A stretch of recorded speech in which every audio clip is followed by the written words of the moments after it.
Olá e seja bem-vindo. A oposição se reuniu na manhã desta quarta-feira 24 para debater os procedimentos a serem tomados contra o que o deputado Marcel Van Hatten classificou como abuso de autoridade e agressão à oposição ao governo Lula. Os deputados e senadores se reuniram no Salão Verde da Câmara dos Deputados para falarem sobre o assunto e anunciarem que o deputado Carlos Jordi seguirá sendo o líder do colegiado este ano. Os parlamentares anunciaram também que os próximos dias serão marcados pelo anúncio de estratégias e ações para resgatar o respeito às prerrogativas do Legislativo e dos parlamentares. Veja. Bom, boa tarde a todos. Nós nos reunimos há pouco aqui na liderança do PL, deputados e senadores, e o primeiro objetivo desse encontro é uma solidariedade ao nosso líder da oposição na Câmara, o deputado Carlos Jordi. Nós acreditamos que o que ocorreu, não é possível que continue a ocorrer, dado a fragilidade das provas que foram apresentadas, até porque nós defendemos que ninguém está acima da lei, todos podem e devem ser investigados, mas dentro do que preceitua a Constituição e a legislação pátria.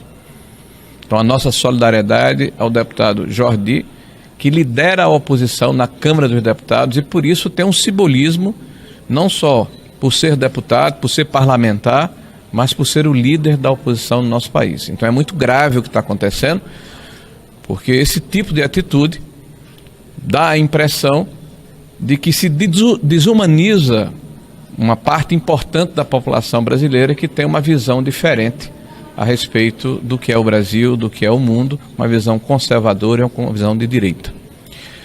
O segundo aspecto da nossa conversa aqui, nós ainda estamos debruçados sobre ela, paramos para falar com vocês, é de que forma nós vamos nos comportar a partir do início do período legislativo, na Câmara dos Deputados e no Senado da República.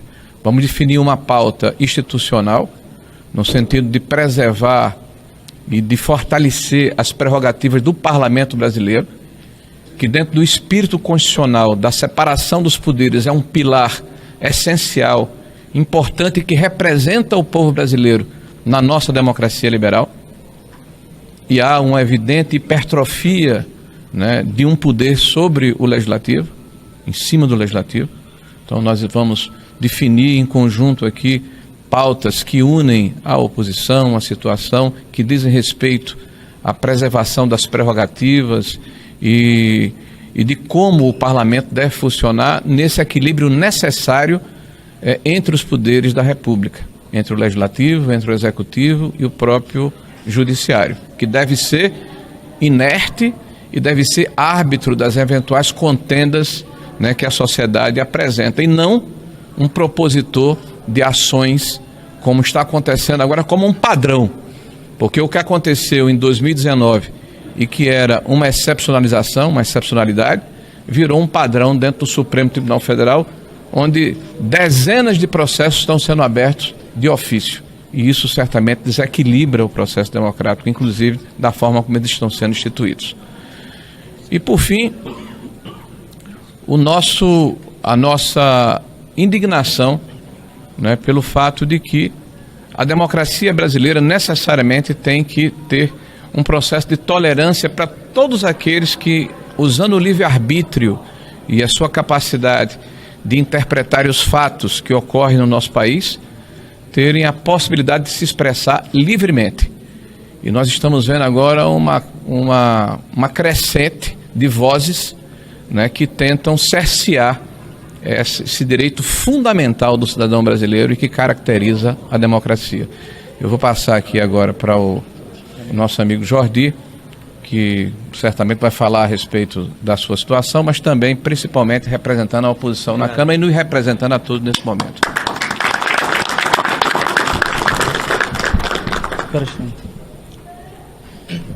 Bom, boa tarde a todos. Todos vocês acompanharam o que aconteceu comigo no dia 18 de janeiro e eu acredito que muitos não tenham ainda a noção da dimensão do que realmente aconteceu. Muitas coisas foram ditas pela imprensa, muitas coisas foram ditas pelo diretor-geral da Polícia Federal, mas eu gostaria aqui de esclarecer exatamente como foi aquele dia que foi um dia muito assustador para mim e para toda a nossa família. Nossa casa é um condomínio, nossa casa tem 2 andares, a casa é trancada, e eu fui acordado às 6 da manhã pela Polícia Federal batendo na porta do meu quarto. Eu durmo de porta trancada no meu quarto. Eu, minha filha de 1 ano e a minha esposa. Ou seja, os agentes da Polícia Federal com o delegado, aqueles que estavam responsáveis por aquela diligência, pularam a janela da minha casa, invadiram a minha casa. Não foi uma operação padrão, como diz o diretor-geral da Polícia Federal. Eles invadiram a minha casa pela janela. O porteiro não me interfonou, sabe-se lá por quê, talvez por receio de ser a Polícia Federal, e eles bateram na minha porta de uma forma muito assustadora, batendo, gritando: deputado, Polícia Federal, abre a porta, abre a porta. Eu acordei muito assustado, minha filha de 1 ano começou a chorar muito, a minha esposa totalmente assustada. Eu fui abrir a porta do quarto e estavam os agentes com um fuzil apontado. De fato, estavam apontados sim para mim, perguntando se eu estava armado. Eu obviamente que não, porque estava de samba canção. Me perguntaram se eu tinha arma, eu disse onde estava a minha arma. Eles foram até o local onde estava a arma, pegaram a arma, me convidaram para ir até a sala no andar de baixo, abriram a minha casa, pegaram 2 pessoas vizinhas para que fossem testemunhas daquela diligência. Minto, antes disso eles ainda falaram: nós estamos aqui para cumprir um mandado de busca e apreensão. E eu falei: já sei, Alexandre de Moraes. Ele: exatamente. Não sabia o que era, mas desci e fiquei esperando aquela diligência acabar, os vizinhos acompanhando tudo aquilo que estava acontecendo. Pegaram um cofre na minha casa, eu disse que não precisava levar o cofre, que eu iria abrir o cofre. Estava lá meu passaporte diplomático, pegaram meu passaporte diplomático, pegaram R$1.000 dentro. Eu falei que se quiser levar minha fortuna, pode levar. Eles falaram que não precisava, já que não era uma quantia muito grande de dinheiro. E no final das contas, eles foram embora. Eu tive acesso depois às notícias que já estavam circulando. E aí fui entender que, na verdade, eu estava sendo alvo de uma operação, aliás, de uma etapa da Força-Tarefa da Lesa Pátria, da Operação Lesa Pátria. E aquilo ali me indignou muito, me deixou realmente muito revoltado, porque eu nunca incitei o 8 de janeiro. Eu nunca falei com qualquer pessoa que seja que aquilo ali deveria ser feito. Eu fui saber do 8 de janeiro no dia 7. E todos que acompanharam as minhas redes sociais, e já que agora a Polícia Federal tem acesso ao meu celular, verá que nas conversas eu dizia que aquilo ali era um absurdo que estava sendo feito, que eram baderneiros que estavam justificando, estavam dando justificativas para que todos os avanços de abuso de autoridade, eles permanecessem, que aquilo ganhasse mais volume ainda. Eu me indignei com tudo aquilo, postei que aquilo ali era um absurdo. Nunca incitei ninguém para ir para a frente dos quartéis generais, embora todos tenham o direito legítimo garantido pela Constituição Federal de se manifestar pacificamente, onde quer que seja. Creio que nem era o local apropriado, caso fossem contrários ao governo, porque realmente muitas pessoas estavam se manifestando contrariamente ao governo eleito, e isso é legítimo da nossa Constituição, mas em momento algum eu incitei nada. Não há nenhuma conversa minha, nenhum tipo de mensagem em que eu estou fazendo declarações de apoio a qualquer tipo de coisa como essa que está acontecendo. E aí eu vi um papel muito ridículo que alguns veículos de imprensa fizeram, que assim, eu fico até me questionando quantas vezes eu fui enganado pela imprensa, porque eu vi alguns veículos colocando como se fosse realmente um fato verdadeiro, comprovado, de que eu tinha relações com tudo isso que está acontecendo, que tinham mensagens que demonstram que eu sou mentor e articulador de atos antidemocráticos, do 8 de janeiro, de bloqueios de rodovias. E eu me perguntava, que mensagens são essas? Que mensagens são essas, já que estão falando com tanta propriedade que há mensagens que demonstram que eu tenho participação com tudo isso? E aí veio a grande surpresa. Pegaram uma mensagem, uma troca de mensagens, em que o CVC me chama de meu líder. Meu líder. Quantos de nós aqui são chamados de meu líder em Brasília? Meu líder porque ele fez campanha para mim. E aí distorcem tudo o que ele disse, em que ele fala, qual direcionamento tem poder de parar tudo. E eu falo para ele, tá podendo falar? Me liga, ou posso te ligar, alguma coisa nesse sentido. E eu tenho plena convicção, não me recordo de qual foi o diálogo que nós fizemos, que já faz tanto tempo, mas eu tenho plena convicção de que eu falei, cara, isso não vai dar em nada. Isso não vai dar em nada. Acabou. Eu nunca incitei nada. Pegaram uma coisa totalmente distorcida para fazer uma perseguição com o líder da oposição na Câmara dos Deputados. Fizeram uma violência institucional contra a Câmara, contra a oposição, e uma violência contra mim e contra a minha família. Com nada, com absolutamente nada. É tão frágil aquilo ali, é tão frágil, que a imprensa deveria ter vergonha na cara e dizer que aquilo ali é ridículo, para que embasasse uma busca e apreensão. Um diálogo totalmente distorcido, sem nada que pudesse realmente dizer que eu tinha alguma relação, e uma foto que mostrava que o CVC estaria no 8 de janeiro, que foi uma foto adulterada por ele próprio, de uma infantilidade, uma imaturidade, uma burrice da parte dele, que nós descobrimos agora há pouco, que foi ele, de fato, que fez isso, mas a burrice ainda não é punida no nosso ordenamento jurídico, a imaturidade não é punida. Ele fez aquilo, quando ele viu que deu errado, porque talvez ele estivesse ali feliz com as pessoas invadindo aqui Brasília, não estou falando invadindo os prédios não, mas quando viu que deu errado, ele foi e apagou. Inclusive a própria defesa demonstrou isso.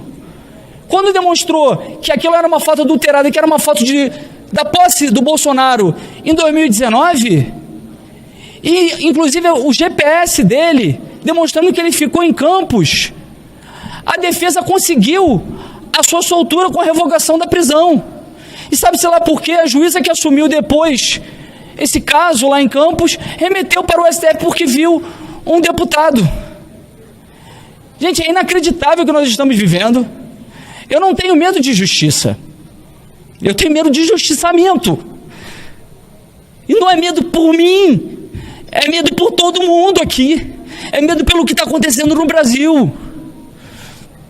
Não dá mais para viver nesse caos, nesse tensionamento institucional que está sendo provocado. Esses inquéritos têm que acabar. Inquéritos inconstitucionais. O nosso sistema acusatório determina que quem tem inquéritos para fazer investigações é a Polícia Judiciária, o Ministério Público, que é a parte que acusa também. Cabe ao Judiciário o princípio da inércia, que é simplesmente julgar. E nós estamos vendo eles fazendo todo tipo de inquérito de ofício, com base num regimento interno que nem foi recepcionado na nossa Constituição de 85, em 85 esse regimento. Não o regimento é de 85, e a Constituição de 88 não recepcionou. Em que eles dizem que eles podem instaurar inquéritos caso haja ameaças, crimes contra ministros dentro do prédio do Supremo Tribunal Federal. E esses inquéritos estão se tornando ad eterno. E pega todo mundo. Olha o que nós estamos percebendo, é que tudo isso que foi acontecendo agora é uma pesca probatória, para que possa pegar alguma coisa no meu celular, já que não encontraram nada. Não encontraram nada, um diálogo totalmente frágil para justificar uma busca e apreensão na casa de um deputado, e não é um deputado qualquer, é o líder da oposição. Somente em ditaduras os líderes da oposição são perseguidos. Uma pesca probatória para encontrar qualquer coisa, para incriminar qualquer um de nós, para incriminar, sei lá, o Bolsonaro. E mais do que isso, para justificar que pessoas que não têm foro de prerrogativa de função, já que o princípio do juiz natural está sendo totalmente violado, pessoas comuns que deveriam ser julgadas pela justiça comum, estão sendo julgados pelos ministros do STF, que deveriam julgar só as pessoas que têm foro privilegiado. Mas como agora um deputado investigado, há a conexão para investigar todos esses aí e condenar todos esses que deveriam ter sido julgados pela Justiça Comum. E eu não estou aqui passando a mão na cabeça de ninguém que cometeu aquela baderna no dia 8 de janeiro. Aquilo foi lamentável. Mas eles deveriam ter sido julgados sim, por baderna. Não golpe de Estado, porque ninguém queria ali cometer golpe. Mas eles já foram, já estão sendo julgados. Agora, a quem interessa manter esse 8 de janeiro vivo, essa narrativa o tempo inteiro, querendo dizer que a política de apaziguamento, ela é ignóbil e querendo mostrar que vai ter vingança, que vai ter retaliação contra toda a oposição. O nosso dever de oposição é sim lutar aqui pelo que nós acreditamos contra esse governo eleito. E nós faremos isso. Mas perseguições do judiciário nós não podemos mais aguentar. Eu clamo aqui ao presidente da Câmara, ao presidente do Senado, para que possam fazer com que o nosso poder volte a ser respeitado. Nossas prerrogativas estão sendo totalmente violadas. Precisamos urgentemente restabelecer a normalidade democrática no nosso país. Esse tensionamento, essa guerra que está sendo instituída por algumas pessoas no Supremo Tribunal Federal, só está causando cada vez mais dor. Parece que querem dizimar a oposição, que querem desumanizar a oposição. Eu não sou bandido. Eu nunca incitei 8 de janeiro, eu nunca provoquei baderna, eu nunca, muito menos financiei, não tem nenhuma prova contra mim com essas coisas que estão aí querendo divulgar. A minha família foi atacada, a minha privacidade foi violada. E aí esses que estão defendendo tudo isso que está acontecendo, eu quero ver se eles gostariam de ver a sua intimidade, a sua privacidade ser violada da forma que foi a minha, e com nada, absolutamente nada. E repito aqui, não tem medo da justiça, tem da injustiça, do justiçamento. Nós vamos aqui fazer alguns direcionamentos a partir da próxima semana, mas não direcionamentos de vingança, de querer mais caos, mais tensionamento, mas que a gente possa resgatar as nossas prerrogativas parlamentares, a normalidade democrática do nosso país. Não dá mais para aguentar dessa forma, pessoal, não dá. Eu sou um parlamentar eleito pelo povo, tenho minhas prerrogativas parlamentares, assim como todos nós que estamos aqui. Eu defenderia isso de qualquer parlamentar que fosse, até se fossem parlamentares da esquerda.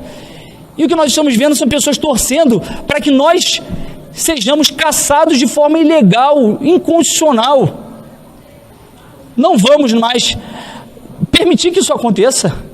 Há de se ter logo esse diálogo do nosso senador Rogério Marinho e os outros da oposição no Senado com o senador Rodrigo Pacheco, para restabelecer essa normalidade democrática. E eu peço a Deus que possa dar fim a tudo isso que está acontecendo. Não dá mais para aceitar isso. Muito obrigado. Buscando ser bastante objetivo aqui, porque nós temos uma extensa pauta depois para discutir, como disse o nosso líder Carlos Jordi, a respeito de todas as alternativas que vamos levar para tentar resolver essa questão, que já não é de hoje. Eu quero apenas iniciar dizendo que esse fato aqui, pelo menos do ponto de vista do meu conhecimento, deputado, segundo mandato, é inédito que no dia 24 de janeiro dezenas de parlamentares estejam reunidos em Brasília durante o período de recesso para estar ao lado do nosso líder Carlos Jordi e contra os abusos de autoridade e os desrespeitos flagrantes à Constituição e às nossas leis que estão acontecendo. Eu quero dizer que vários parlamentares não puderam estar conosco porque estão até em viagem ao exterior. Mas os que aqui estão, Jordi, os que aqui estão representando a todos os deputados, do PL ou não do PL, tem vários de outros partidos aqui, bolsonaristas ou que não sejam bolsonaristas, de oposição ou mesmo que não estejam na oposição, que entendem que a agressão que você e sua família sofreram foi uma agressão não somente à pessoa Carlos Jordi, a sua esposa Laís e a sua filha, mas foi uma agressão à oposição e a todo o parlamento brasileiro. A democracia está sangrando no Brasil. E é por esse mesmo motivo que o primeiro anúncio que nós precisamos fazer neste momento difícil que nós estamos atravessando é que a oposição toda concorda que, ainda que tivesse um processo de transição acontecendo para uma nova liderança do deputado Felipe Barros, com quem também conversamos, e ele mesmo disse que estava de absoluto acordo com essa decisão, a apoiava e a endossava, que o deputado Carlos Jordi permaneça como líder da oposição, porque conta com toda a nossa confiança. Ao lado do senador Rogério Marinho, nosso líder da oposição no Senado, o deputado Carlos Jordi tem nos representado bravamente, tem encarado esse desafio como democrata que é, e temos completa confiança de que tudo o que está sendo feito de acusação contra ele não se sustenta. Ele não precisaria nem se defender, porque as próprias notícias veiculadas pela imprensa, apesar das narrativas, claramente demonstram que o deputado Carlos Jordi não cometeu crime algum. E ainda que tivesse algo de evidência contra si, lamentavelmente, houve uma violação das suas prerrogativas, como jamais aconteceu contra outros políticos nesta casa acusados de graves crimes, inclusive comuns e de corrupção, e que não tiveram devassas nas suas casas ou nos seus gabinetes por interferência da presidência da casa, que fez valer as prerrogativas desses parlamentares. Concordemos com elas ou não, estão na Constituição. Infelizmente, essa mesma defesa até este momento não coube por parte da casa ao deputado Carlos Jordi. Mas eu quero aqui também, e assim concluindo, saudar a presença do segundo vice-presidente dessa casa, deputado Sóstenes Cavalcante, também membro do PL e da oposição, mas acima de tudo representante, eleito por nós deputados para estar na mesa diretora, e que também já publicamente demonstrou o seu total repúdio ao abuso de autoridade, às ações do STF, da Polícia Federal e do Ministério Público, neste caso específico, e que vai poder aqui também, diante da imprensa e diante de todos os presentes que nos acompanham pelas redes sociais, falar sobre os próximos passos que ele, como vice-presidente da casa, e nós, como parlamentares, poderemos dar daqui para frente, para que jamais uma violação de prerrogativa desta forma seja cometida outra vez no parlamento. Muito obrigado pela atenção de todos.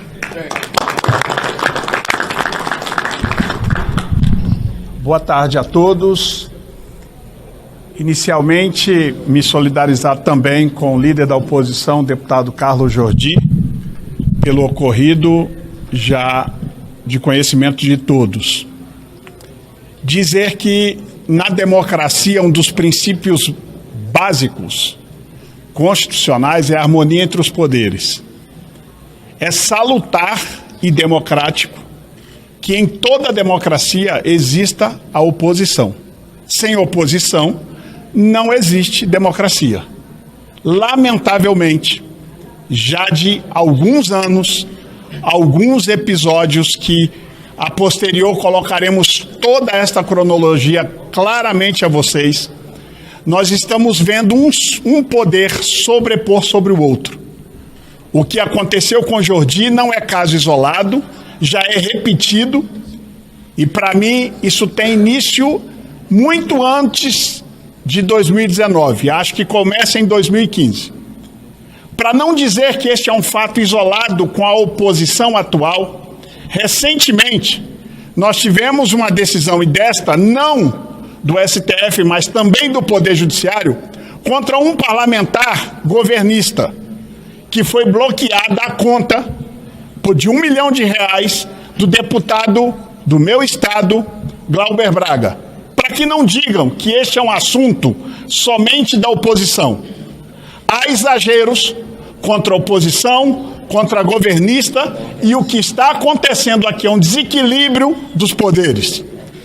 A ordem democrática requer de ambas casas, e na minha função de segundo vice-presidente, com todo o respeito institucional que temos e manteremos ao nosso presidente Arthur Lira e ao presidente Rodrigo Pacheco, junto com os líderes da oposição e todos os demais líderes que nós vamos conversar a partir da retomada do ano legislativo no dia 5 de fevereiro, nós buscaremos todos os mecanismos para que o Congresso Nacional, Câmara e Senado não sejam mais desrespeitados por nenhum outro poder e que os poderes voltem a viver de forma harmônica, respeitando-se e cada um dentro da sua atribuição. É lamentável o episódio acontecido, mas que, volto a reiterar, não é caso isolado e não é somente com a oposição. Eu lamento que muitas vezes alguns querem abordar este assunto tentando diminuí-lo a atos contra bolsonaristas. Quero repetir que aqui, além de bolsonaristas, existem parlamentares hoje aqui de oposição que não são bolsonaristas. Há uma oposição maior do que os bolsonaristas. E esta oposição, ela é importante, porque não preciso dizer a ninguém que a oposição, o dever dela é fiscalizar o executivo. E o nosso papel, nós não abriremos mão em momento nenhum. Falo como segundo vice-presidente, mas todos sabem que a minha vaga na mesa é a vaga do meu partido, Partido Liberal, que é de oposição ao atual governo. Portanto, o meu papel, junto com todos os demais parlamentares, será a busca deste entendimento e do diálogo com o presidente Arthur Lira, com o presidente Rodrigo Pacheco, com os líderes, não somente os líderes da oposição em minoria, mas nós buscaremos demais líderes para que nós possamos restabelecer o respeito à Câmara dos Deputados, em especial seus ambientes e suas dependências, que lamentavelmente já parece que está querendo virar rotina o que tem acontecido no nosso ambiente de trabalho, bem como no Senado Federal já aconteceu circunstância semelhante. Esta é a nossa missão. Tenho convicção de que este episódio encerrará e colocaremos aqui um limite a tudo isso, em especial com a ajuda do presidente Arthur Lira e do presidente Rodrigo Pacheco, que eu tenho convicção não faltarão com o Congresso Nacional. Muito obrigado. O deputado Felipe Barros, que assumiria o posto no início deste ano legislativo, abriu mão do posto em apoio ao deputado Carlos Jordi, que foi alvo de um mandato de busca e apreensão em sua casa e no seu gabinete, por ordem do ministro do Supremo Tribunal Federal, Alexandre de Moraes.